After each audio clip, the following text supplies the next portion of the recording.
Αυτό είναι η Μητουλά. Ρούντολφ Λαφακί.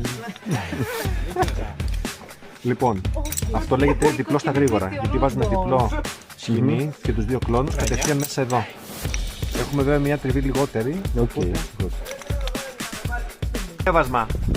Κατεβαίνω, Τέλος πάντων, εντάξει. Πλαστίδες, βρες το που να είναι, ρε. Τίποτα, ρε. Πήγα.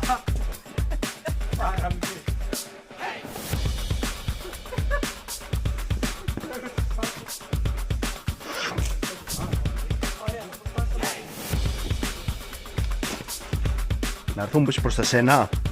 Όχι.